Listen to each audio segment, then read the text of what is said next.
No, I wouldn't consider selling parts of the land to develop other parts of it. I think it needs to retain an overall coherence, and if we start chopping and changing, we're going to lose the opportunities that it provides for a really genuine sort of, I don't know, something really exciting.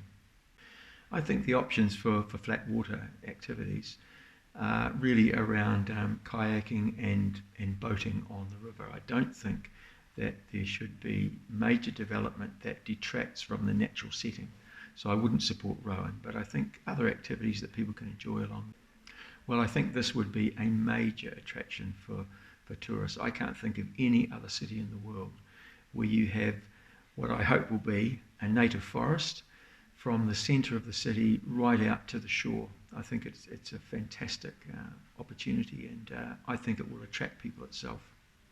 I think the ownership needs to stay with the City Council, but I think governance can be conducted by a trust, and I think there's a huge amount of energy and enthusiasm from the community, and that could be channeled by the bureaucracy into doing what needs to be done to keep it to keep it running really smoothly.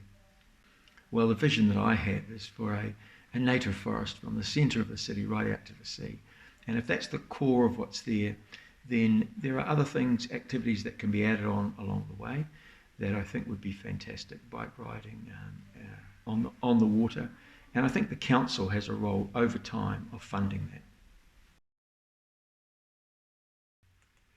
Yes, I would consider it, but it would have to be based on a detailed and developed master plan that gives triple bottom line, sound urban planning principles, and an opportunity to revitalise the area. The substantial remediation would be investigated further too. Until a master plan is created with the area, providing identification of the projects that council would undertake, possible opportunities for investment and economic growth, all options of flat water would need to be looked for, not discounting anything for future generations. As part of that master plan, identifying those types of attractions that would develop a point of difference for the region and City of Christchurch would be paramount. Again, it comes back to recognising the triple bottom line. I don't believe anything outside of compliance should be delivered inside council. The possibility of a governance group incorporating government, council, property and community, I believe, would be the best way forward. This whole area would be a testament of the adversity that we've overcome as a city and as a region, and we can deliver that to visitors and make it a celebration. I can't imagine any circumstances where we would sell pieces of the Otakaro Avon River Corridor Regeneration Zone to sell the land. In fact, that the underlying land belongs to the community forever, I think makes really good sense. So I've got no reason to think that that would be the case.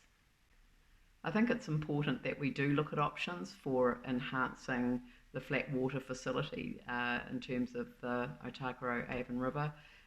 You can think of all of the wonderful sports people who've cut their teeth rowing on that part of the river. I'd like to see some further work done though before I actually look at what the considerations might be. I think there's lots of options for attracting people into the area, especially visitors. When I think of that incredible pathway from the centre of the city all the way through to the sea at New Brighton, again, the development of the green spine, I think that's going to be a priority for an incoming council, and it's certainly something that I'm really looking forward to. The landings also provide real opportunities, both for private business and also for social enterprise.